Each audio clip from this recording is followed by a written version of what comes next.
Hey guys, just a quick heads up before you enjoy the second episode of the Razorburn podcast. There's a little bit of sound disturbance later on in the episode, and all I can do is apologize for that.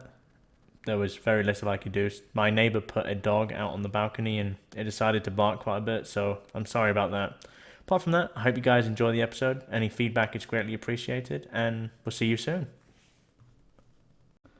And we are live. Welcome to episode 2 of the Razorburn podcast. My name is Jack, one of your co-hosts, and I'm joined by Heather, the second co-host. We're joined by a pretty interesting guy today. Introduce yourself, Michael.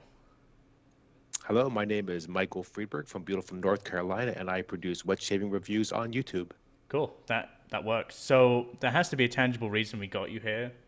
Uh, Tell us a bit about yourself, please. Well, I don't mean to brag, but I am in fact a very interesting fellow. Let's start with that. I've been doing Wetshaving reviews, and I've used really a significant number of products. So I'm really very familiar with both sort of old school products, new products, sort of market trends that you're seeing in the wet shaving industry. I have certainly been around. I know quite a few people that are in the industry. I've had a chance to use a very, very wide range of products, and I certainly have my opinions about the things that work and the things that don't. Like Williams mug soap. Williams mug soap, for example, I think may be one of the best soaps ever. If you are not interested in getting a good shave, you want If to get you a terrible lather that doesn't work, use your Williams mug soap all you like. Okay, so it's because you're not blooming it. oh no blooming.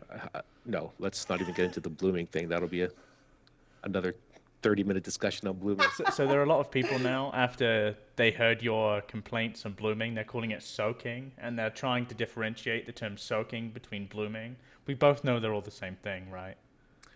Yes, there is really no reason to be blooming your soap or soaking your soap. If you are moving from blooming to soaking because you're trying to pretend that you're not also trying to waft the perfume of the soap into the air and fill your house with this delightful odor, I think you're just kidding yourself. You really don't need to be blooming or soaking. None of those things really are of any benefit to you. Okay, so Got him fired up for right the, out yeah, of for the the gate. people listening to this, you kind of know what you're in for. I believe you have some questions to ask Mr. Freeberg here, Heather. I do. So this is just something totally for fun. And we're going to consider these like icebreaker questions, even though it's not really needed for you. Because you're pretty like warmed up at this point. So, but so these are just rapid fire type questions. I had heard that you actually have a literature background. So I kind of just have a few things surrounding that. Anyway, so they're just quick questions. Okay. So, what is your favorite word? It's not moist. My favorite word really is aubergine. The correct Aubergine. terminology, by the way, putting that out there. Nice. Okay. So, what is your least favorite word? Moist. It I think it is a terrible sounding word. really is. It's horrible. I don't know what it is. It's just a terrible word. I work in the lab, so for me, even worse than moist is mucilage. Oh Mucilage. man. Yeah, that doesn't Hmm. sound great either. No, it's pretty gross. What is your favorite cuss word? It's got to be fuck because it just Go has straight for it. a tremendously wide range of applications. It That it translates is. very well. It is easily used by others in other languages. It is immediately understood. So, and I think it has really lost sort of the terrifying potency it once had in the old days. Yeah. Like many words, of course, its usage will change, and sort of what it used to mean and what it means today is just so ubiquitous that I don't know. It just doesn't bother me when people say it at all. Yeah, and definitely in certain situations. So, but here you feel free to do whatever you want. What is your favorite sound or noise? Sound or noise? I think it would Yeah. have to be music in general. I mean, I'm a big music fan, but yeah, there's no particular single sound. Actually, I take that back. There is one particular sound which I think really is probably one of the best sounds, and that is the sound of if you are cooking chopped onion, celery, and carrot Oh, in olive oil. The sound that mm-hmm. that makes A is maybe one mirepoix. of the a mirepoix, A exactly. That may be mirepoix. one of the best sounds. That's That's true. a That's a good gorgeous, one. gorgeous sound. That's a good one. So if you could pick any other profession to do besides what you currently do, what would it be? I would go back to teaching. I would either Gotcha. be teaching English as a second language or teaching something like Introduction to Literature. I've always done very well with courses in class that helped people learn something new, and I would 100% go back to doing that. Yeah, well, you're a great instructor. That's why you're so great at doing what you do for the Well, wet shaving community. I appreciate Um, that. Thank you. yeah, you absolutely are. Who is your favorite author? It would have to be Thomas Mann if I was going for an older German person, but I would have to say Stephen Erickson actually is the author of my favorite sort of science fiction and fantasy series. I think for a modern author, that is, well, for me, that's my favorite. What is your favorite book? Well, Heather, obviously it must be the Bible. I mean, there is really no other answer to Okay. that. No, I'm joking. It's not the Bible. Um, no, my favorite book, that's a hard one. I really don't have a favorite since I do read very, very widely. It would really be unfair to try to pick a favorite. I mean, I was a literature student, so I kind of read literature professionally, and so picking a favorite book really is not, yeah, it's hard to do. You can't do that. What about top three, maybe? No? Top three, yeah, even there, I mean, there are just so many amazing books. It's just, you're going to forget something, and that's why I really never do those, because as soon as That's you true. stop, then you realize, oh, I forgot to mention. That's true. Are And you by are the you way, one of those? Go ahead. it's the Old Testament over the New Testament. Let's just get that right out there. Are you one of those weirdos that can reread a book over and over? I am one of those weirdos that will read a book over and over again, I can't do easily. it. It's like watching a movie over and over. It's like there's so many others to watch. Why watch the same thing? I can't reread a book. 'Cause it drives me crazy. Oh, it's so easy. Let's see. What is the one profession you could never do? I had always wanted to be a doctor, and I had trained in high school to be registered and certified as a first aid responder, and I had done it for a number of accidents because you were actually able to be certified to be able to help people. And I realized very quickly that although I was able to make myself do it, I would really not be good at that. That would really put people's lives at risk. As much as I wanted to be able to be good at that, really wasn't going to happen. Yeah, there's some things you just can't make yourself do. Yeah, So, that's not for me. yeah. Chocolate or vanilla? In what type of food? Ice cream. Uh, Most chocolates are pretty bad, actually. So I think I would go for vanilla. Honestly, I Uh, like a lot of chocolates. I've kind of a weird, chalky. I don't know. In that case, I would go for vanilla. awesome. Well, this is going to leeway into like the background here. So, what is your top three favorite soaps? It could be brand or scent, either one. Right. I really like Dawn for dishwashing. I think it has just a very light, gentle sudsing action. It really lifts the grease off. Yeah, Yeah, it's top pretty top three. slick if you don't dilute it down too much. It is really surprisingly slick. See, again, top three soaps is like the books. Like I would have a really hard time picking three because it really depends on kind of what I'm looking for at the time. And right now, there are just so many amazing soaps. It would be kind of mean in a way to pick just the three. I could probably pick 30. I could probably pick 10 and then still be leaving a couple out. Well, if you use Or just Dawn, at that's least you could use your favorite post-shave balm then. I could use my favorite potion bottle. Do you make one of those? I can't remember I actually. I do. I actually, not many people know about it, but I do. I'm Well, I'm hoping sure this will help, Heather. Maybe spread the word a I'm little sure bit. that will come up in every episode, by the way. So, yeah. Yeah. Excellent. That's good. That's as it should be. I mean, Okay. I will say there are certain kinds of soaps I definitely enjoy more than others. I mean, I definitely think that a milk-based soap for me works the best. There's something about sort of the creamy fatness to it that just feels better. I have zero prejudice against vegan soaps or vegetal soaps. I don't think that tallow is somehow inherently better, but there's something about the milk-based products that just add a certain creaminess to it that I just really works well for my skin. Yeah. Well, milk naturally super fat soap. And that's something that I talked about in the first podcast. But especially if it's an animal based soap or a coconut, like if you're putting in like almond milk or something, it's not really giving any extra fat. But that's one of the reasons. That's one of the things that kind of helps milk soaps is it does give it an extra super fat, and the natural sugars in it actually helps with increasing the lather a little bit. Wow. Yeah. I Just wish you had said almond milk because I'm not really sure there's any milk in almonds, but that's fine. Well, there's that nut milk, I guess, but Okay, sure. I didn't realize nuts lactated, but yes. Let's go yes. with that. Okay, let's move on here. So, let's go on to our Yeah, I'm first done. topic. I'm actually curious, Michael, to what you think of the current. Actually, let's start on the back end then. So, when you first started this whole YouTube venture, how many other people were doing it with you?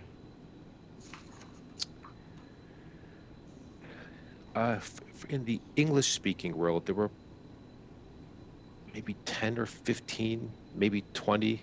There were certainly people with very small channels because at the time there was really nobody that had a really large subscriber count. There were people like Geo Fatboy. Maybe there were some that had a pretty large following, but that's in part because they had a commercial offering that was Yeah. linked to their YouTube channel. In terms of people just doing sort of uh, just shaves in and of themselves, people would kind of come and go. Yeah, maybe 15 or 20, something like that. And some of them were really quite small in scope. Only really a few people watched them, but there was a small core of people. And kind of like over time, when did you like? If I was to say, what year do you think that YouTube wet shaving space really took off? I would have 2015, maybe something like that, where you start to see some people that are starting to generate some real significant followings. The view counts are very consistent. They were producing content in a very consistent way, and they were doing it not so much as a laugh for their buddies, but because they're really trying to produce something that was going to help introduce people to a new product, provide like a really like a substantial review, or keep people up to date on changes that were coming, new soaps or new razors. In some cases, trying to illustrate techniques. There's people out there that are definitely showing people how to do things or how to shave in a certain way. It may have been things like introduction to wet shaving with a straight razor, things like I that. would I would I would say that there's definitely a peak starting I there. would say that's kind of when the artisanal movement really took off as well. Like kind of around that 2015 to 2016 mark was when it really Yep. started getting big. And I go as far as to say now it's pretty oversaturated, the artisanal market. But I mean, I guess it means there's an option for everyone. But kind of looking at the Heather's shaking them I off. mean, it's Yeah. oversaturated with average product. You don't quite have average product. So, I mean, Yeah, but everybody says that. But whenever you guys say that, what you're looking at is just the hobbyist side of it. And you think from the hobbyist side of it, it's saturated. But you got to think how many men worldwide shave? I mean, it's just some of it's untapped market. They're just not hobbyists. There's still a Yep. lot of wet shavers that have no idea that you weirdos my exist. argument Right. I think. towards that is if your shaving is approached like a utilitarian, you don't need all those options. You just need a couple of options, and those options work. That's my argument against that. But kind of looking at the scope as a whole, and the YouTube wet shaving scene, if you look at that now, how much do you think that's grown over the kind of course of those few years you've been doing it? Because kind of going back through your video library, you've been doing it for a very long time. I think it has grown for certain people in a kind of an amazing way. Look at someone like Nick Shaves, or someone like Ken Surfs, or Kevy Shaves, or Geo Fatboy. I mean, there's certain people that just have grown a tremendous audience, and that audience continues to grow in some cases at a very rapid pace. So I think there is tremendous interest in finding a better way to shave. People are producing a lot of good content.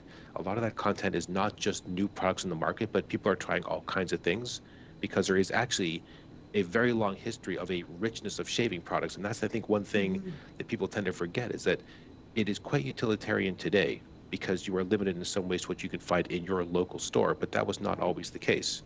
Right. And that's really not the case for a lot of people in a lot of places where the stores, in fact, offer a much wider range of what we might see, for example, in a traditional American supermarket. Um, I think your point about the utility of it is something which, if you look at the growth of people shaving on YouTube, there's a big push there to try to make sure that people can break out, at least in some small part, away from that utilitarian small slice of the pie. Yeah, Yeah. actually a very very good point. I don't think I've ever thought about it that way myself. Um, yeah, that's really good input. And the box stores are catching on. I mean, you can get, brands at Target Oh now. yeah, It's not like it's Yeah. just online availability either, as it has been. They're kind of catching on. And men's grooming in general, men's products in general is actually one of the biggest growing segments right now as far as like cosmetics and grooming and personal care products over women's even, like as far as how the growth is. Well, I mean, Right. And I carry on, was Michael. going to say, I think there's a big opportunity for somebody or somebodies to break into that sort of utility plus slice of the pie, where it's something that is readily available, readily recognized, not difficult to use, available at all times in large quantities and at a price point that people don't feel like they're doing something special that takes extra work and a learning curve. And that has always been, if you kind of look at sort of shaving videos across the board, there's always an element of there of teaching somebody new how to do something because you're hoping that it's enough that that'll get them over the hump and they'll stick with this way of shaving because it really does Hmm. require a bit of rethink. There's extra materials. There is also such an inordinate amount of choice compared to what you might find on a store shelf Right. that it's just you can think about buying these three things or these 3,000 things. And so it's very natural for any new person to come into it and just be completely overwhelmed. And to me, this is the irony about the oversaturation of the wet shaving market. There are probably 100 or 150 brands of blades available. Yeah, But most people who don't know about wet shaving, if you tell them, hey, by the way, you can buy these DE blades, first impression always, well, they don't make those anymore. And then when you tell them, well, there's Yeah. probably 100 brands still being made every day, there's just an immediate disbelief that that's even possible. So to Yeah. me, that's one of the first hurdles you have to sort of get through, is that there is an enormous amount of choice, but I think would behoove us as a sort of a community and as kind of as a marketplace to figure out what that easiest entry slice is so that you create that very stable, obvious brand recognition and those brand choices. That's people's natural choice. And it's easy to follow on. It's easy to get. It's readily available. There's not that major cost difference. And you're not falling into this hobbyist mode where I went from three things to the 3,000. yeah, yeah. That's actually a really Yeah. good point. I've found that kind of, and I think a big reason why it's not taken off yet is to do with the availability of the product because it will take someone to go immediately out of their way to check someone like a Maggard or a West Coast Shaving. Once that product can hit those more kind of big box stores, I think right now, I think Target's a very good example of that. They are massively expanding kind of their cosmetics range for men. I think when Mm-hmm. that really happens and when that truly happens, we'll see really big growth in how it's going. I mean, I think I mentioned the last episode, Bevel. Have you ever heard of Bevel, Michael? Yeah, absolutely. They're in Yeah. Target, and they're in every Target I've Mm-hmm. seen as well. So that's a double-edged razor. That isn't just a TTO Vanderhagen, for example. Although Sure. the Vanderhagen deserves credit in itself. I think it's got so many normal people into wet shaving traditionally, but the Bevel I would Right. say would be a logical step up for those people. And I Mm-hmm. I would say kind of even if you're thinking about it as a razor maker like we have to, it's looking at that kind of entry into utilitarian shaving that's approachable for everyone, like the Merco 34C and like the D89. Having that ready available for loads of people to see is really, really important. I think maybe over the space of the next 5 years, that will start to happen more and more. Yeah, I think if you were to tell a person today you can go to Target and buy a razor there, there's only one or two options so that you can kind of pick maybe low cost, mid Yeah, cost, or you tell a person go to Maggard's and try to pick something. yeah, It's impossible. And Yeah. that's why they produce a starter kit. And a starter kit is just it's a stroke of genius for it everyone is. that does it because it's just an obvious thing. It should be the first thing that you direct new wet shavers to. And I know people don't like the subscription model, but in some cases there's some benefit to saying, hey, I like this and I just want to be able to get the same thing again and again without Yeah. having to go back and reorder. I want to go get it, and then when you do go get it, and this is the kind of the beauty of someplace like Maggard's is that there's then all these things to choose from. And that I think, Tether, to your point, that's the tipping point for that hobbyist versus the utilitarian Right. persons, that you suddenly realize, hey, I have choices here and I'm going to be able to do something better for myself rather than just focus on getting this chore done. And there is big benefit to helping get that chore done easily. To, hey, for the people that choose to do something a bit more extravagant, there's a lot of options out there. Yeah. Yeah.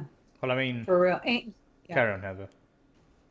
Well, I think that one of the big problems as far as getting to like the mass population or the general shaver is they don't know Maggards or West Coast shaving Yeah. exist.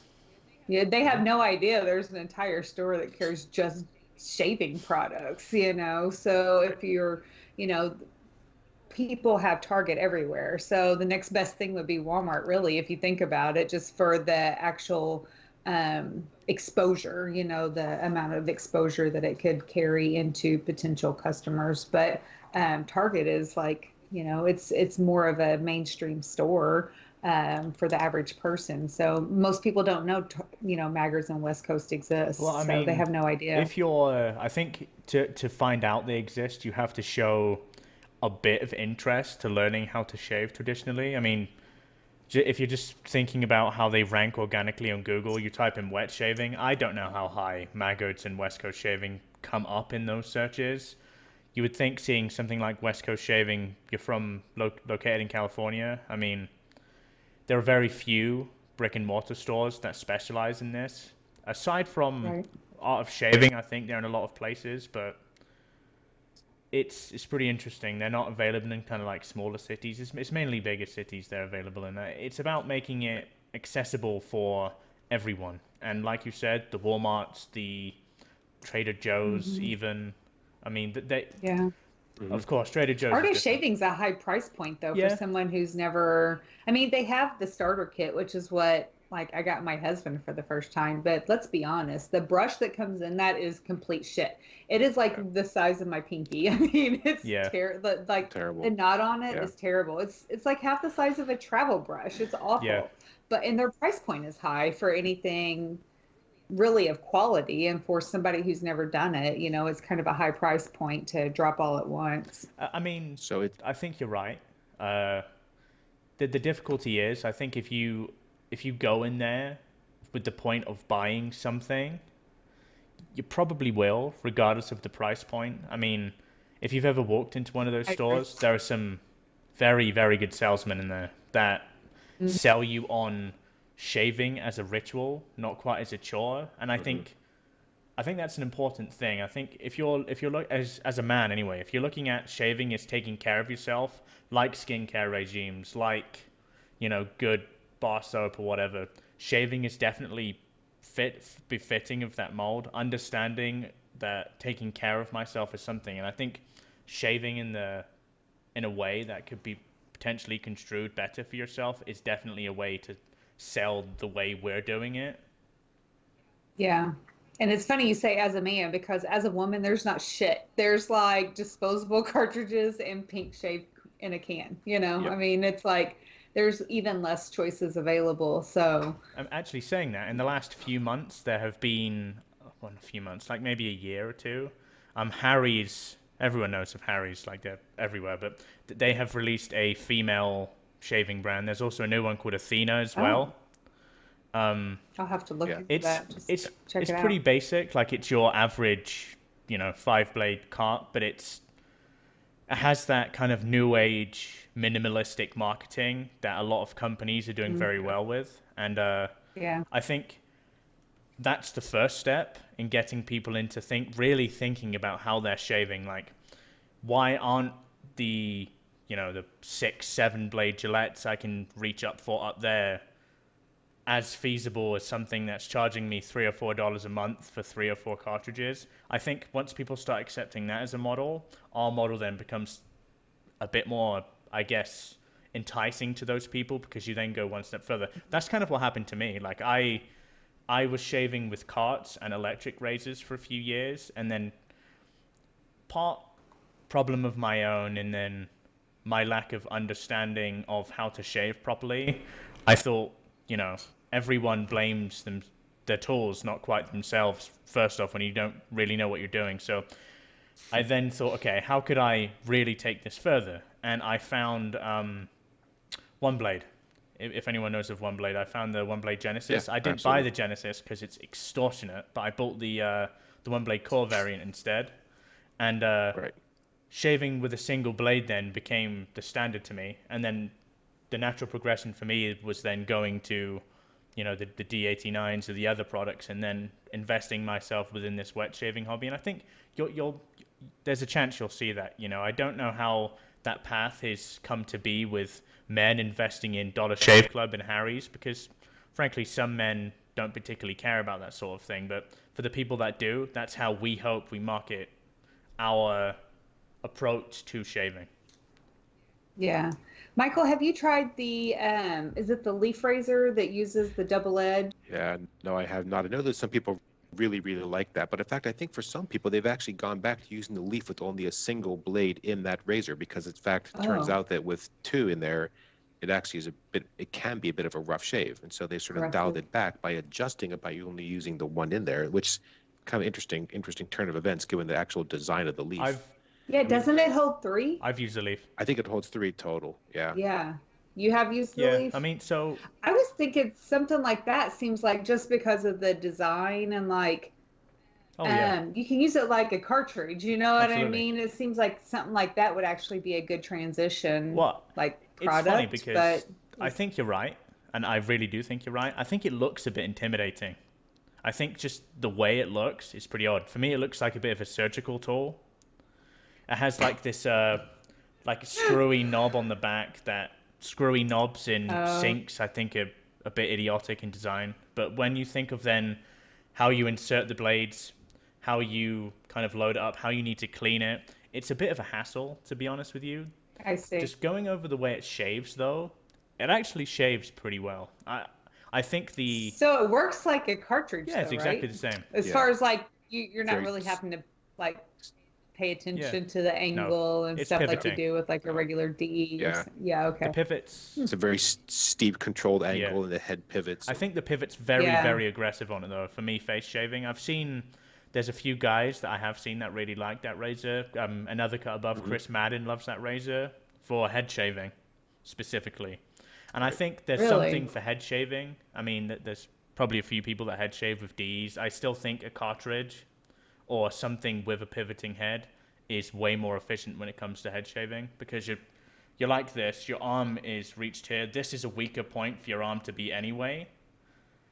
Consistently adjusting your wrist angle is inefficient when you're reaching up here. Here, it's fine because your arm is close to your body. I mean, I'm sorry for the people that are listening to this over audio because you have no idea what I'm doing. But your arm is close to your body and you can utilize your just efficient wrist movements to shave. But behind your head is a different thing, and that's something Yeah. Carver have been looking at. We've been looking at that for a kind of like a lady's shaving razor. I think we will have to go with a pivoting head. I think we will end up doing that.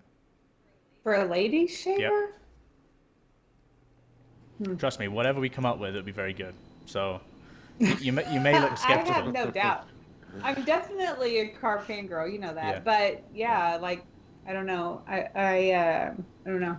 Yes, we'll see.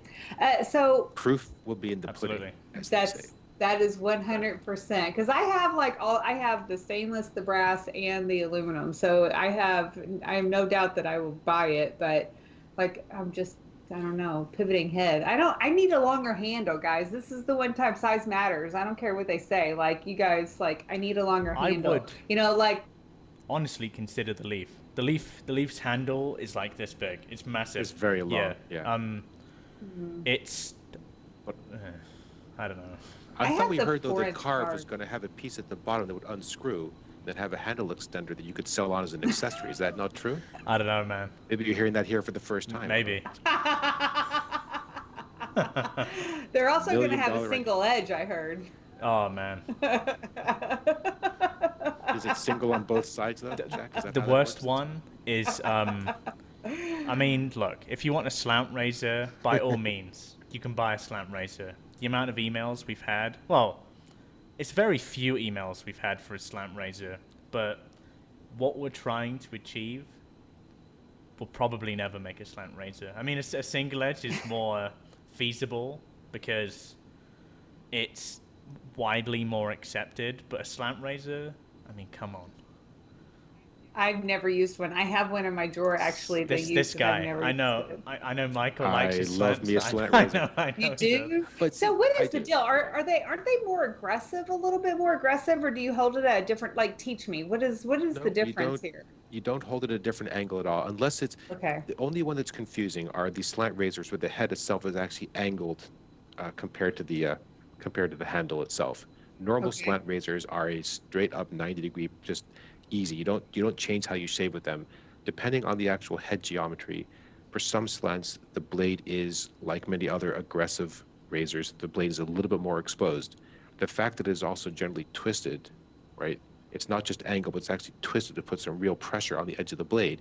It often shaves in a very comfortable, very efficient way. So it feels different when you're shaving with it. You sort of feel less resistance. I know there's a lot of people who just don't believe that the slant really does anything, but I would say shave with it and see what you think. Because for some people that have very tough beards or hair that grows in odd patterns, or who just want to feel like a very simple, really clean cutting, sometimes a slant is really the best way to go. There's nothing special about them. They're not harder to shave with.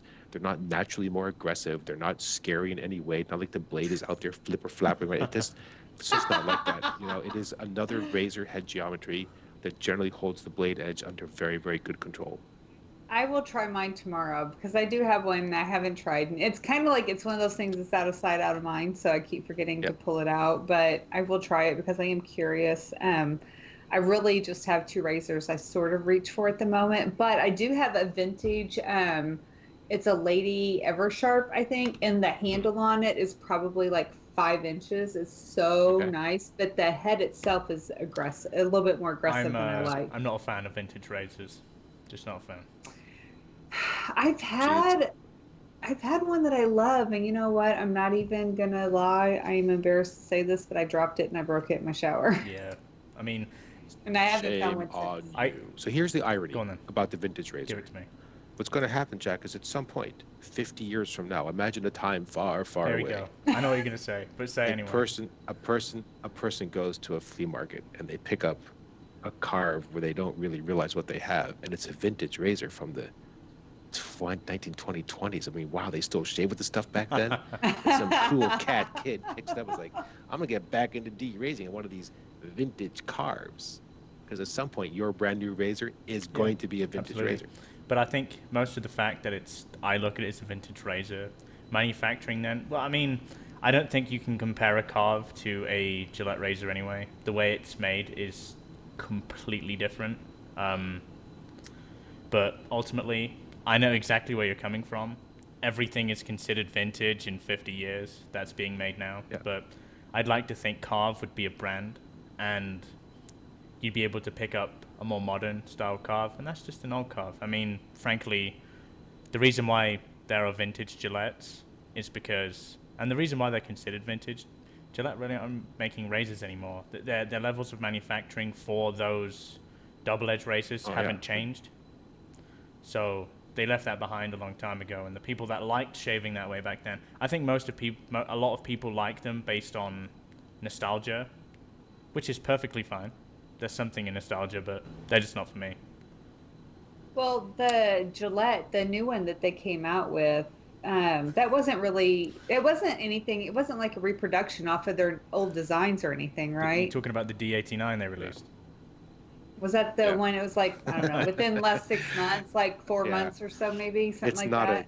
it's not really a Gillette razor. It's really Yeah, using a D89 head and maybe a reproduction of a handle from Gillette. But even there, Yeah. it's It's not like a questionable. They reproduction, even. It's not like a new model of even like no. something they made before, I'd have right? loved no. to see that. Honestly, I'd have loved to see them Yeah. Yeah. release like a Fat Boy and kind of with like newer manufacturing methods, maybe a different material, just something that would encourage all of the people within wet shaving. But I mean, frankly, it must have because it sold out a couple of times. But Yeah. I'm. Hmm. It's funny actually because I've been speaking to Chris about this now and again. I really wonder what their motive behind doing that was. Do you think it was them dipping their toes back into the traditional wet shaving market just to see how well something like that would sell, or do you think it was a one-off? It seems like an odd choice because you're really selling someone else's head design in a box that looks a lot like your traditional box. So the thing is, how many new people are getting into wet shaving because of that Gillette razor when that exact same option existed in a variety of formats and probably cheaper and probably better in some ways? Yeah. I'm really at a loss to explain that. And they did state, I think they sold a significant number of those. Whatever they had, Hmm. they sold out and it was sort of disappeared. That might just be straight nostalgia buy. But there were people also buying multiples of those in the hopes that they could hold on to that, I think, and flip those. And I know that sounds cynical, but I No. think there were clearly people that were buying And then they more saw than they one of were those at a junk and time. they're like, well, shit. No, I'm so. Well, no, I think they're probably holding on to those because it's new old stock. It's an Yeah. untouched, this one-time thing that Gillette brought back out again, and a revival of their hallowed past, and it really isn't that. But if you have new old stock, and often people will certainly pay a premium for Oh, that. loads. I mean, I know as far as I'm aware. I mean, if you've ever looked for vintage razors on eBay, for example, you'll find things that are boxed and in very, very good condition, considered new, very, very Hmm. expensive compared to their used counterparts. So Oh, I'd absolutely. Yeah. understand why someone would do that. What I hope it was just a test to see how this market is working and how many units they can move. I would love to see them release something unique based on something Gillette has designed. I mean, I think that would be, although as a razor maker, some would say that could potentially be detrimental to me, but no, we're selling to hobbyists. I mean, what they're doing, what they would be doing, hopefully, It's different. is producing a double-edged razor for a mass market that make people accept the idea of a double-edged razor. That would be Right. Right. wonderful. I don't think they'll do it though, because they make Yeah. too much fucking money with those cartridge razors. But they also sell a lot of DE Yeah, blades, and so there is still a huge market for those blades. And I cannot imagine that there isn't a market for a better Gillette razor because they do sell, for example, with a very cheap three-piece razor comes in a blister pack kind of thing. So they are still making a razor. It's not a good razor at all. It's a very, very cheap razor. But again, if you're looking for a very mass market product, you just want to buy a razor like the Wilkinson Classic. That comes in a blister pack, and that's still sold in drugstores across Europe, and that's still a pretty popular option. yeah. I mean, so if you look at it this way, and I'm gonna kind of forward this to both of you, how do you think we could get wet shaving to really appeal to a mass market? Because we could.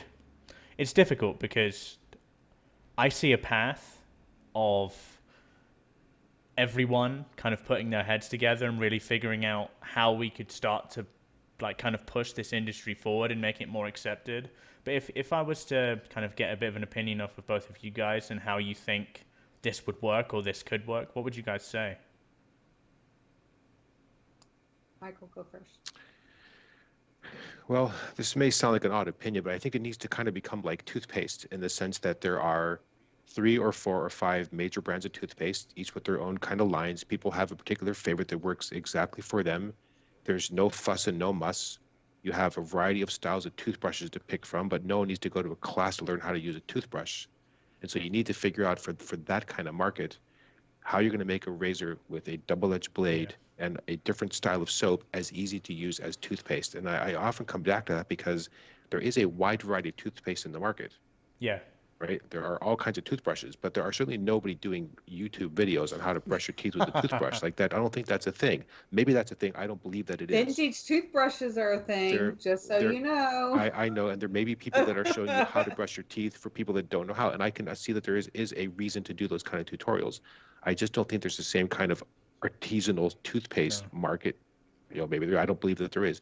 So if you could get to that, where the base of the pyramid is so broad and yet so accepted because it's something like a toothbrush.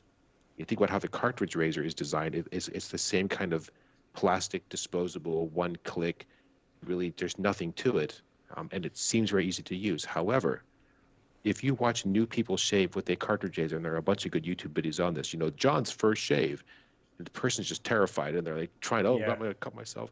So there's still a fear level even with the cartridge razor, and I just think there is a way to replace those with something which is easier to maintain, easier to clean, certainly less waste, which I think is a big selling point, Absolutely. Yes. not in any way really more dangerous. You just have this additional piece about trying to build a lather. And I think part of the problem there is that our bar of quality for what constitutes a good shave is kind of too high for most Yeah. people. Like it becomes work. Yeah, it becomes work. And so I don't Like really want to do years that. I and want years. something, yeah. So that to my mind, that's one thing I would like to see a way to make that initial entry point be something as easy as when you squirt that stuff out of that can, which is really a terrible product and people just don't realize how bad it is. But what's the thing to make that part of the equation as easy as the toothpaste out of the tube? That's a Yeah. That's very valid point. Actually, saying that, and look, I'm part of a traditional wet shaving podcast. I prefer a good lather as much as the next guy. Have you used Dr. Carver's shave butter? No, I've not had a chance to It's try pretty it. good. I mean, it's very, very, very slick. And ultimately, I Yeah. think if you're gonna approach this every day, slickness for me is the primary quality of any shaving soap. A post Hmm. shave only matters for me if you're not going to be using a post shave balm or whatever. If you approach a very utilitarian soap or product like Dr. Carver's shave butter that just has incredible slickness and it gives you a little bit of a margin for error, because that's how I look about it. The very slick soaps, you have a bit of margin Hmm. for error, right? Um, I think that's the way of doing it. It's very mindless product to use. You frankly just squirt it out and smear it on your face. It just creates this very slick, not Hmm. residual layer. But I mean, you're not going to be encouraging shavers to shave with residual slickness on their face anyway. It's more you need a way to make that visible on your face, because I don't Dr. Carver's shave butter doesn't do that. It's like this gloopy It's like a paste, really. That's yeah. that's translucent. You need to make a product that does that, that is very easy to use, and I just don't know if there's been one made yet, honestly. Yeah. It sounds like something like a cream, Yeah, like say Cremo, for Hmm. example, but like with better slickness or post or something like that. Because that's the problem with a lot of the ones that you can get that are available at like Target and things like that now. If you move outside the can, like I have dry yeah, skin. Like I know you're if you have issues, you should be using a post product. I know that. I mean, but I'm still telling you, like if you have dry skin, using something that you have to use a post product for just sucks because Yeah. your skin doesn't always recover from it like just because you put a post on, it doesn't, like for me who has incredibly dry skin and I'm just shaving my legs, I ain't even shaving my face. And if I use something with that's really drying, one time of applying a post balm is not enough. Yeah, it So doesn't do it. no, it just doesn't. It takes time to recover. It's like stripping the oil out of your hair, It's using a shitty shampoo. I mean, it just takes a couple of It times takes time to for come back. it Yeah, does. Yeah. I mean, and those products do exist. Like Kiss My Face, which is what I used when I was shaving with the cartridge, is well, a pretty good Yeah. shave cream. Like it is quite slick and very easy to use, and it handles water pretty well. It's no fuss, no muss. There are lots of parts of the world though where people are still mostly dependent on a brush and a shave yeah, stick. If you think about the popularity of something like the Palmolive shave stick or the Palmolive shave cream, and the shave sticks are yeah. everywhere. Like this is there is it is still popular in many places, but it's not a thing that, at least in the United States, is something which people are going to gravitate to because it seems like it's a bit of a messy thing, and you have to hold a piece of soap in your hand. That there's this brush and clean up, and then what do you do about the brush? Does it stand up or hang down? Like it just that part really is kind of a complication, and that I don't have a good answer No. for that one. It is an extra thing you need to know how to do and use, and in fact. If you look at something like lather tutorial that I put out there, it is very widely viewed because for a lot of people, they really struggle Yeah. Hmm. and it seems so easy.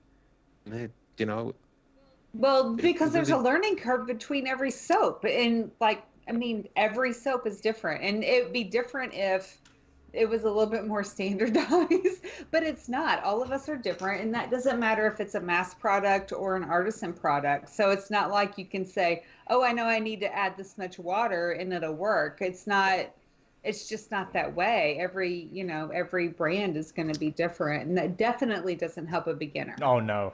no. It's I remember when I first It got really into it, the doesn't. difference between each soap to me was mind-boggling, because the way I'd like to learn is I'd like to learn um quite I guess if this works for this, I'd like to hope this works for this. It's this as it's the same product, but it's nowhere near the same Right? product. Like it's so No. Really not. using that specific thing varies so much from using pretty much everything else. And Yeah. I think when people first get into this, that is definitely something they struggle with. It's finding consistency with a lot of soaps. I mean, Yeah. the way, It's not just soaps. yeah, yeah, it's just everything. Razors, blades. Brushes, My Yeah. hus My husband will not try. It's so embarrassing. He will use a soap and he will use a brush, but he will not use a razor to save his I think life. He that's still fine. uses cartridge Honestly, I think razors. that's fine. And it's Yeah, because and when that's I first started, I was talked into using like a twist to open with a shark blade. And like, terrible. dude, it was not good. So Yeah. Like several times, like his neck was completely chewed up, and he will not even try it anymore. And I'm like, Yeah. I know what I'm doing now. Like you can try it now, and Yeah. he's like, hell my no. argument, like, how are his shaves now? He's using normal Uh, soap. oh, they're still better. No, yeah, I mean, he uses he uses like, I have a drawer full of soap, so either it's mine or somebody else's. He will literally use a soap until it's gone if I don't change I it out. think, So, he Yeah. will use a soap and a brush, but he still uses a cartridge razor, and I cannot get him to Yeah. I go even Well, try. I don't know. He just won't. I think the most important aspect of shaving with the car, if you know a few simple basics of shaving, like what's my hair grain pattern, what direction do I need to shave? If you follow like a traditional shaving method, I think the soap is by far the most important thing because canned goo is Yeah, trash. It's yeah, really yeah. bad. he's a no go. He's a And no go. He will I not think do it. I even have like a Mercur 34. I've been trying. I'm like, you almost can't even cut yourself with this. Like, just try it once. Like, and he's But like, yeah, it's a certain hump. That I mean, I would love to see a way to kind of blow this market open because I am a huge fan. I will stand behind this every day. I try to convince people every day. I am proselytizing as much as I can. I am giving away yeah. product. I am teaching people how to do this. Like I'm I'm doing a lot to try to help people grow a community and kind of a product awareness. It is a pretty steep curve, and I think we've made a dent, right? There's a tremendous resurgence in artisan soaps. There's all kinds of razors being brought in the market. If you'd said 5 or 10 years ago that you would see this range of options available, it would have been kind of hard to believe, right? It would have been frankly kind of fantasy Yeah. land, but that has actually happened. So I mean, look yeah. at more recently what Supply have done. The mhm, people that made the single edge Oh, injector mhm. razor getting on yeah, Shark Were they Tank. the ones on Shark Yeah, Tank? man. Yeah. And Okay. yeah. like that is fantastic for the traditional wet shaving industry. Um, Right. that is, I think, I mean, I think they're gonna experience quite a lot of production issues in the next few months if they haven't already, mainly due to the fact that, Oh, um, I'm Oh, sure they demand will already be, yeah, have. yeah. but what? I'm sure they did Well, I immediately, mean, honestly. there's a few types of production. I'm not going to get into it because it's a long conversation. But basically, their crossover there and them getting into the public eye is showing that type of shaving. You know, they offer their own creams, they offer their own brushes, which are all pretty decent Hmm. quality, by the way. Definitely usable for an average person every day. Yeah. I think them getting going on Shark Tank is probably possibly the best thing that's happened to this industry in the last year or so. It's fantastic for everyone.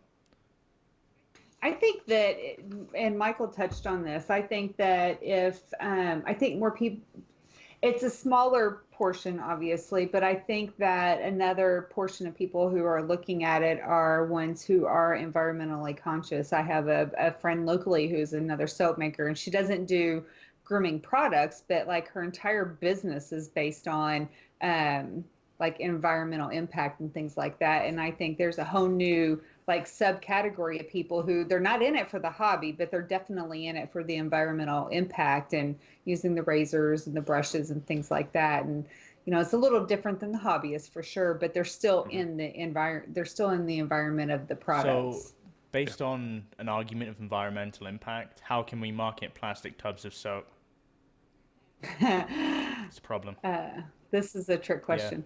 So yeah, for the Well, there's a hobbyists, yeah. What is your opinion on this, Michael? well, there's a trick answer. We, for example, in the county that we live in, have a very, very strongly supported recycling program. So a plastic tub, although it is a single use, it is not a one-time use. It is a product that you might use for a couple months at a time, and that product is easily recycled. Hmm. So it's not something where we live quite close to our county dump. And Yeah. so every time you put a cartridge in the garbage, there's nothing that can be done with that. That tub can 100% be reused and recycled. So I don't really have an issue with the Yep. recyclable plastics. I would prefer to see something maybe more long-lived. But the fact of the matter is, you still need to produce something that can hold that. If people only made hard pucks of soap, and this is one of the arguments that we've had come in the past about sort of, artisan soaps and curing times and the style of the soap that Yeah. we're producing, it might be better to move to a smaller, harder puck. And people make fun of the Hustlinger puck. It's a small puck. I hate the fact that it comes in a plastic I'm container, with you. but a paper wrapped, right? There's lots of ways you can do easily recyclable paper in a puck that you can reuse again and again. You just buy a refill essentially. To my mind, that is kind of a better way to go. I like soft soaps. I think there's a big place for Yeah. those, but you could definitely see a way to go through. It's longer production times. There's a Yeah. curing time, but a hard puck of soap, to my mind, is really in the long run just a better option. Well, I mean, if you're looking at it from that utilitarian perspective, right? So someone buys that Hasslinger, kind of like puck, which is pretty small. Like it's not a big puck of Very soap. small. They then, Yeah.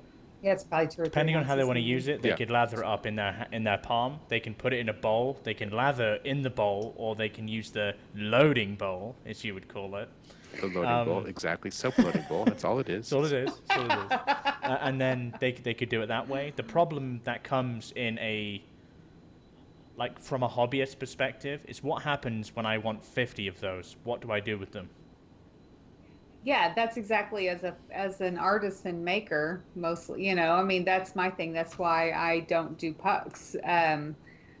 People don't want 50 pucks sitting around that you don't really have anything to put them back into, or they're worried about them losing their scent, or they're wet. What do they do? What the hell do they do with them after they just got done lathering Yeah. them? Where they rinse them off, set them off like they would a bar of soap, a hand bar of soap, Yeah. which is fine. But then what are they going to do with it then? The plastics are recyclable. Even the glass jars I have coming out for the Black Label line, technically they're recyclable. The issue with that is not all counties recycle glass And that's the anymore, problem. including I mine. think once, Right. even if Yeah. your county recycles that stuff, there's always going to be stigma from the places where it's not widely recyclable. And I think there are lots of challenges the artisanal industry will find. I mean, more recently, Oleo have gone to that sort of model, right? They've gone to a kind of like a bar model with no plastics whatsoever. I'm curious to see how it Yeah, I works think out. she's dipping a toe in it. Yeah. I Yeah. don't think she hasn't transferred everything over, but I think she just did 1 cent or unscented, Yeah, I'm maybe curious. something like that. Yeah.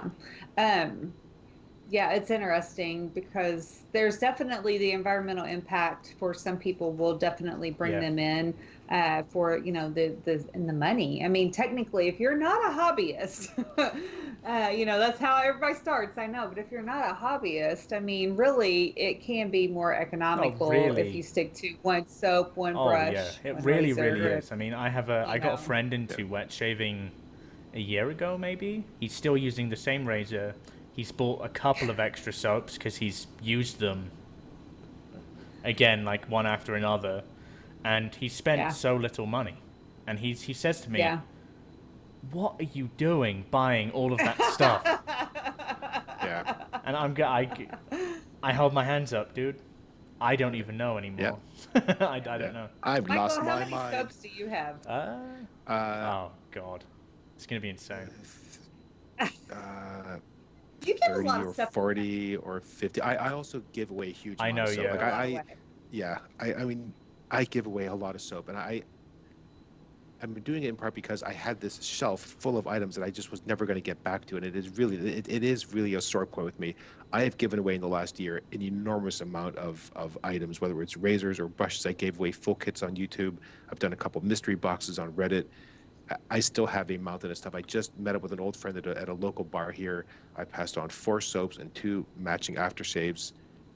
So if you don't like them, you can just toss them. You can hold on to them. He'll probably have those soaps for 2 or 3 years because he just goes Right. through them so Yeah. slowly that like that's a huge surplus of soap to him.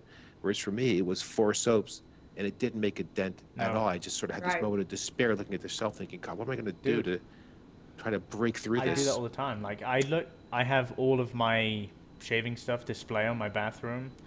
When I'm shaving, I occasionally look to the left. And it's like this soap isn't even like an eighth done, and I have 50 of those over there, and I'm Yeah, still going to buy more. That's the problem. yeah. Well, it's great for somebody. Somebody eventually, yeah. I mean, Yeah. yeah.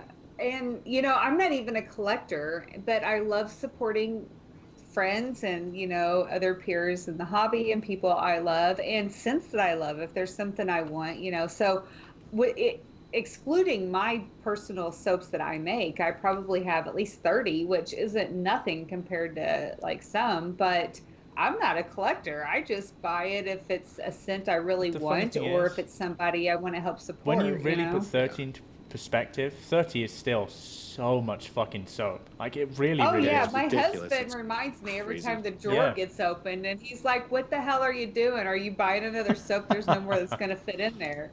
Yeah, Yeah. it is really troublesome, and I really found myself kind of in a pickle lately because I can't really, in good conscience, look at that shelf of items and think I need more. I should add more to that. And even as much as I've given away, there's still a years of soap in there. So Yeah. while I definitely believe in supporting the artisans and I definitely believe in sort of keeping the product cycle going, I personally am looking at what I have and just think it's just not sustainable. I I just mean, like one person just can't do there's that. also the problem that you are a very well-known reviewer, and when someone releases a product, you must be someone they think about sending it to, right? I imagine you have your own stuff, and then you have a huge shelf of stuff that you have to review, and it's kind of like, how am I going to do all of this? What do I do with this? And so, the funny thing is I think there's actually other people that probably get way more product. That seems to have tailed off a little bit recently, but stuff does come in on a pretty regular basis. And you have to remember that because it's only a once a week review. Yeah. So if you get a soap that you only shave with 6 times, that's not a lot of soap. No. And so if you got, let's say I only got 20 of those in a year, and that's not unreasonable because people do in fact stuff comes in at a Yeah. pretty regular basis, and I'm very grateful for that because I appreciate people's confidence that they're going to be getting a fair and honest, a kind of a complete end-to-end review. I definitely speak my mind. I'm not a person who's going to fluff something up that I don't think is good. It's kind of a live by the sword, die by the sword kind of thing. I, I can't make use of that No. soap. So what happens is this cube builds up and then stuff just sits there and And it's I painful. guess that's leading to I guess, the sad topic for me. I mean, I'd like to caveat this by saying, for 2 years, like since I got into this, you were one of the first guys I watched. By the way, Michael, it was your Mitchell's Wolfat video, and I remember My non-bloomed soap. your non, and you emphasized multiple times, I did not bloom this soap. That was the first video I watched of yours, and it introduced me to the wet shaving space as a whole, but ultimately it introduced me to you yourself, Michael. And 2 years down the line, every Sunday, I have waited for your video to come out, and I've watched it from start to finish, pretty much every Sunday for the last 2 years, and unfortunately that ends, which is Yeah. really sad for me. I mean, as someone who loves your videos, I found out a few days ago, and honestly, I was sad for a couple of days, like genuinely sad, but it all comes to an end. What do you feel has led you to this moment? Yeah, there's a couple of things. I certainly appreciate the very kind words, by the way, and people have certainly been very supportive today as I've sort of, made this more of a kind of a public thing that, it is done. I'm not making any more YouTube review videos. And there's really two primary reasons. The first is that I said from the very beginning, I was only going to do this for as Yeah, long as it was fun because I do not monetize. I don't ask for likes or subscriptions. This is just my way of contributing back. And really, as I pointed out at the beginning, to help people learn how to do something that I found to be very useful and beneficial to myself, but then people were struggling with. So that was kind of the start of it. And those reviews are the same thing. It's designed to be something that helps you understand what that product really is. But but because of the way that I chose to do it, which was to focus on a weekly review and really dive into the product, and I do a pretty lengthy write up on Reddit as well. I try to respond to every comment on YouTube. I do, a fair amount of sort of social media posting. It has turned into something, unfortunately, that it just is now a burden and kind of a chore. It's something that I don't really enjoy doing and that I don't really look forward to any longer. And I had promised myself that when that happened, I would just stop. And so the time has unfortunately come that, yeah, it has turned into something which I just don't enjoy doing any longer. I 100% appreciate the fact that people love watching those videos, which makes me feel very good inside. I'm very proud of the work that I've done there, but it's something where I realize I cannot keep doing that. And the second part of it is as we were just talking about, I have products sitting on the shelf that will take me years to go through, and I can't really see continuing to add to that in a way, Yeah. even as much as I've given away.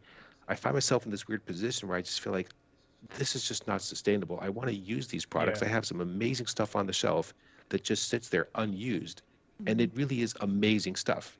Like, I mean, if you think about kind of the changes that Heather's had a chance to make to her Yeah. base, the jump in that quality, right? You've seen this huge shift for a lot of people in the last couple of years. So what you're buying today is so good, and then it just sits on the shelf.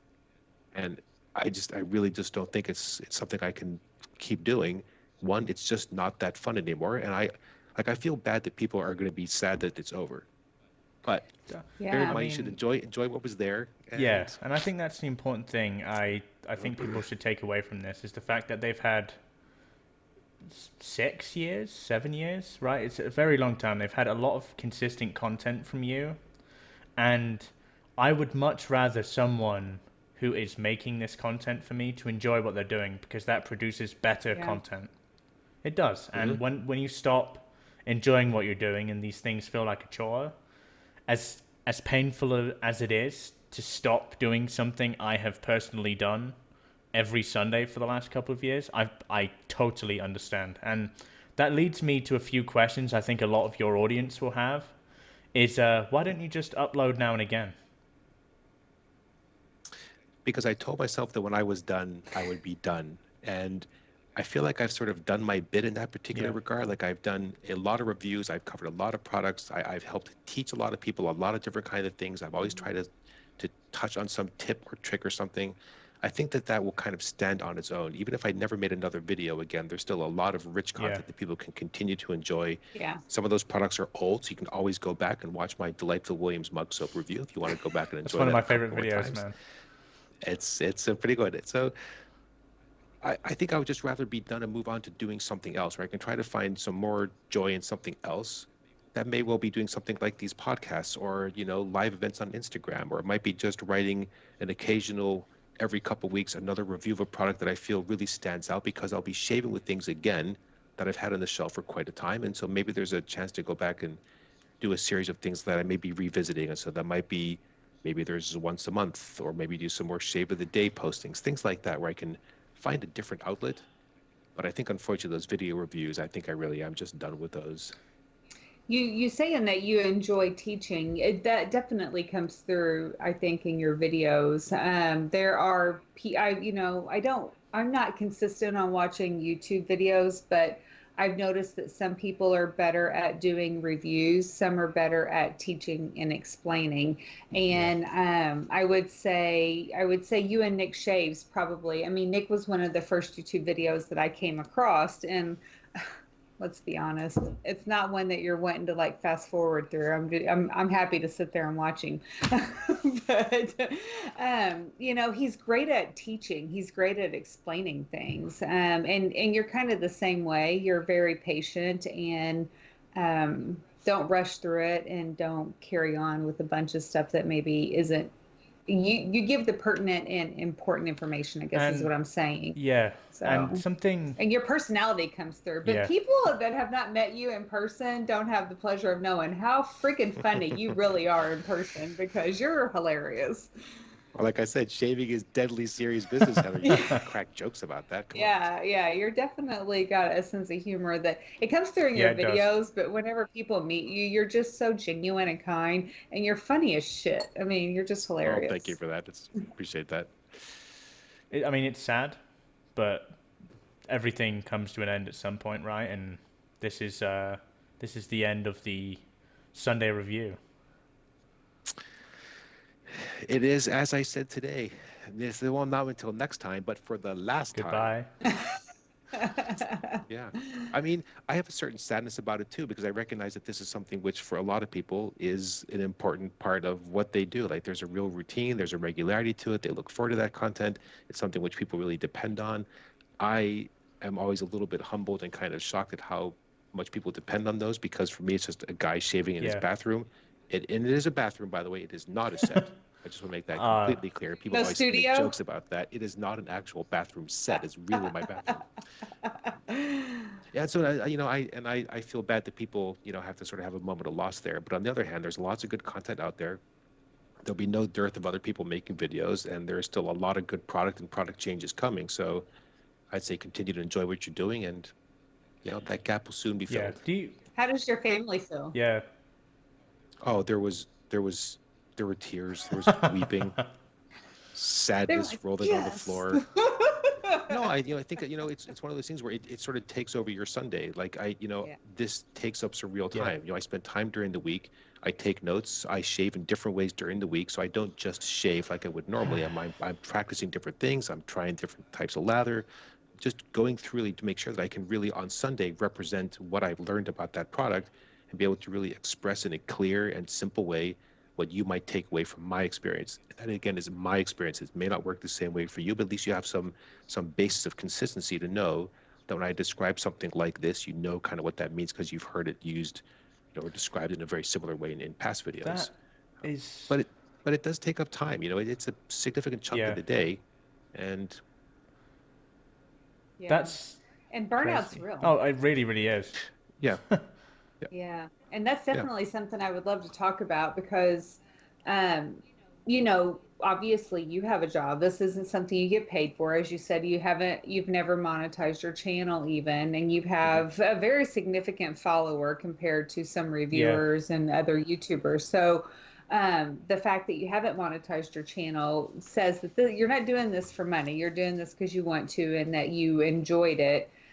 But at some point when it becomes work, and it is, we all have life, we all are busy, obviously. Hmm. So it's I can only imagine, like, I do this for money, like, obviously I'm doing this as a job, but Right. I can only imagine for those who don't, how overwhelming it can be. And even for me, I mean, whenever I work 15-hour days in the shop, sometimes I'm just like, I just need a day off. Right.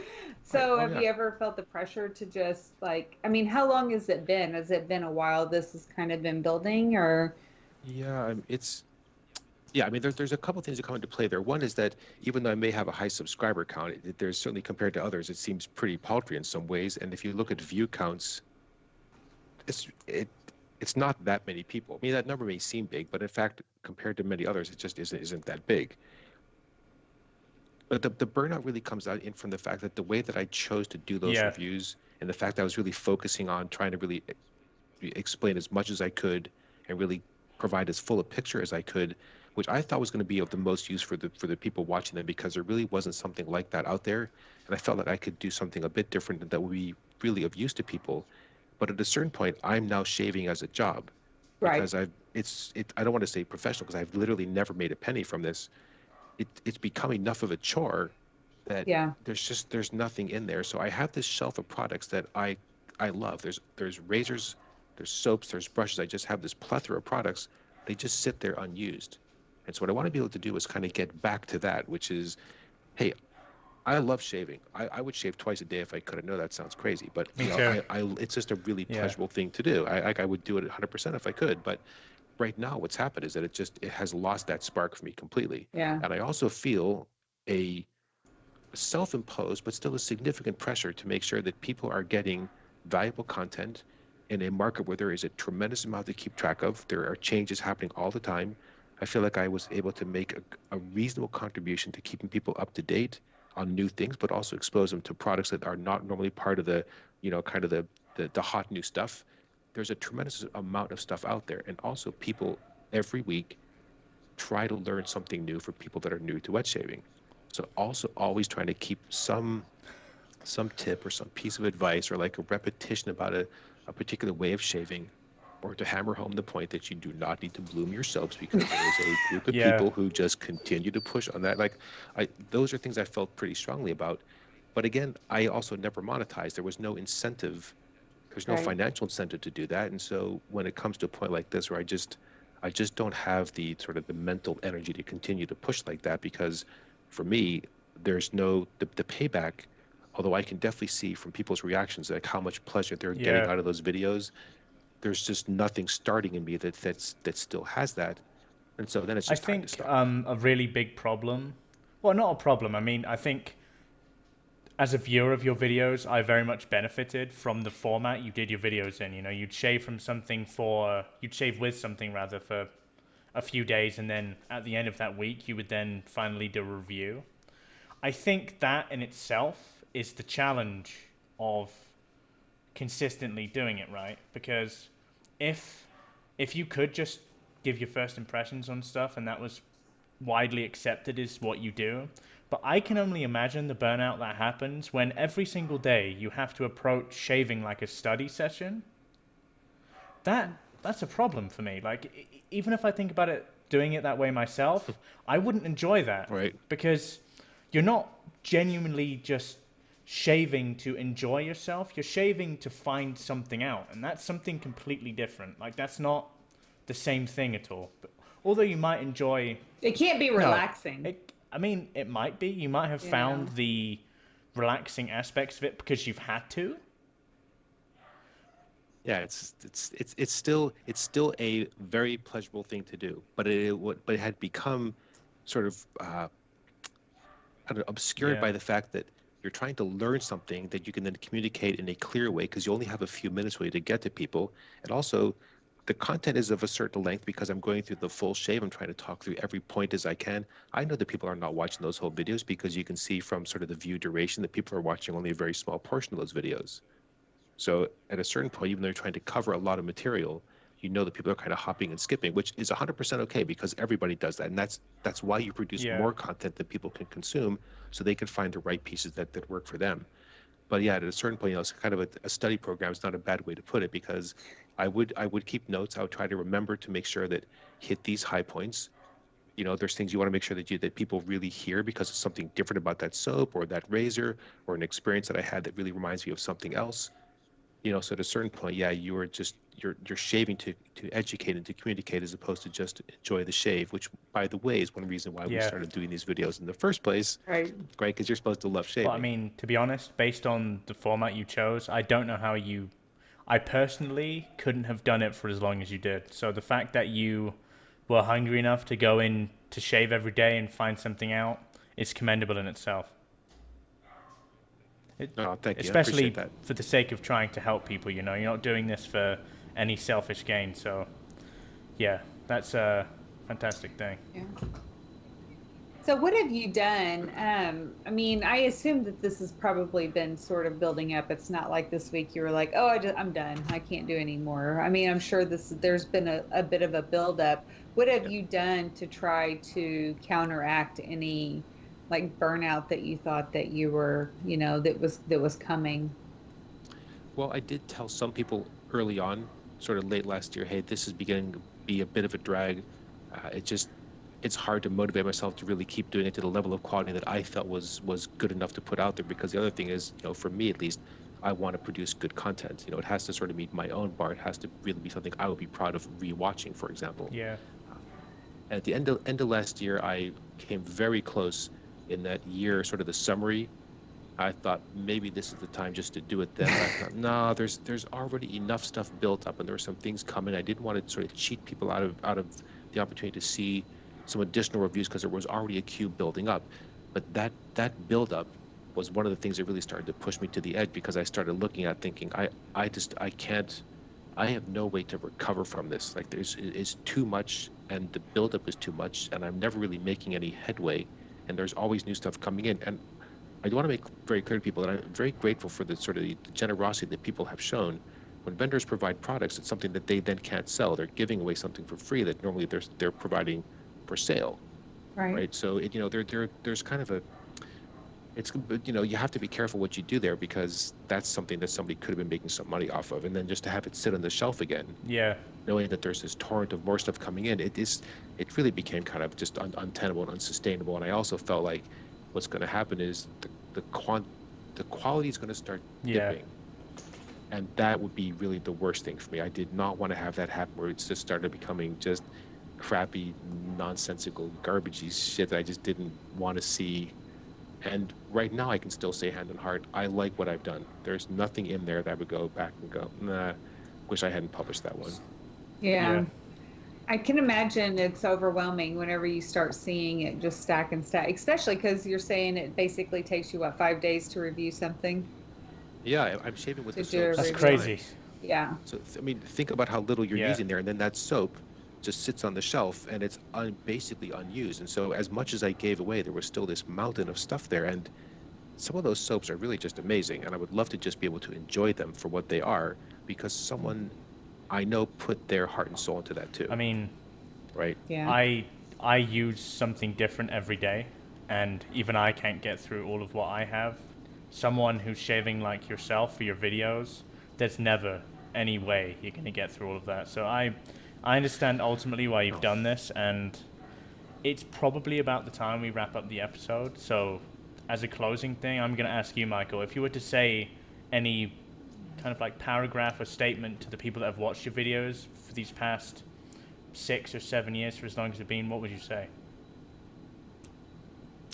I would simply say thank you. And I would hope that you have enjoyed them as much as I enjoyed making them. I hope that you've had an opportunity to learn something that you didn't expect to learn. I hope you found something new that you had an opportunity to come to love. And I hope that you found something that maybe gave you some solace where you were struggling with something that wasn't working for you, where you were hoping that it would. And in those cases where I know for a fact people provided feedback that, hey, this really did change the way I was able to take care of myself, I am quite proud of that. And And again, I would just say I thank can you. speak on behalf of everyone, I hope, that have watched your videos. I think everyone at some point has learned something from you. And for someone personally Yeah. that's had your videos in their life every Sunday for the last 2 years, although those videos cost lots of money, personally to me, they're worth way more than that. So all I can say closing out this episode is thank you, Michael. Thanks for all the stuff you've done in terms of all the reviews and all the content you've put out for free online. It takes a lot of work and a lot of effort, and I hope you have more peaceful Sundays to come. Well, thank you for Yes. that. And of course, you're all very welcome. Awesome. So we're going to wrap up the episode today, guys. Let's do some plugs. So do you have anything new releasing, Heather, for Zingari Man? I don't right now. Actually, the Black Label line will be coming, I'm hoping by next weekend, which will be the first weekend of March. I'm not sure what today is. Today's first, Yeah. right? So I'm hoping the 7th or Okay. 8th, the Black Label line will be released, the first number one, which I'm super excited about. The scent is made by Byron Parfums in out of Wow. France. So it's an original scent. So I'm really excited about that. Rescue Potion released. I have a Reddit that I am a Reddit exclusive that I just wrapped up, so that'll be heading out soon. So that's about it. I am going to the Big Shave, and I will be at Maggard. So Awesome. I have a few plugs. For my own personal YouTube channel, The Virtual Grim Room, I want people to head over there. I have a 500 subscriber giveaway at the moment where I'm giving away about 10 soaps and a Christopher Bradley razor and brass. So head over to that YouTube video and nice. comment down below and you'll be entered into the competition. On the Carve side, in the next couple of weeks, we should be releasing, Michael's going to like to hear this, a wide body top cap that covers the end tabs of our razor. Yep, excellent. That- Job well done. You should have started the episode with that. Yeah, that's Yeah, big that news right that there. is big news. Initially, that will only be released in brass and stainless, but we will release that in aluminum, and within the next couple of months, our titanium Christopher Bradley will be coming out as well. So I hope you guys enjoy that. Oh, I hope you guys congratulations. have enjoyed the episode today. I know. Oh, I have two items to plug, by the way, Go for before we it. go. The first is I'm bringing out a new line of Freedberg exclusive soap blooming bowls that you can purchase online at friedbergblooming as well as a Freedberg branded small washer you can use between your handle and the. None of that's true. So I hope the domain's purchased for that already. I'm sure someone's going to be squatting on that in the next 30 seconds. So Yeah, Michael, thank you so much absolutely. for joining It's us. been a It's pleasure. been great. It's always great to talk to you, but it's been really fun. yeah, thank you so much for having me. I really enjoyed this. Thank you. To be honest, like, if you're up for this again in the future, we'll definitely have you back on and talk about some more shaving related stuff. But yeah, I hope you guys have enjoyed the episode today. Any questions you have, please send them either mine or Heather's way. We'd be happy to kind of answer any of those for you. If you want to listen to an audio version of this podcast, we are now on Apple Podcasts, Stitcher, and Spotify, as well as the video version of the podcast too, for you guys to enjoy. But yeah, I hope you guys have a fantastic week ahead, wherever you are listening from in the world. I hope you have a wonderful day, and goodbye for now. Have a good night. Yeah. Good night. Bye-bye.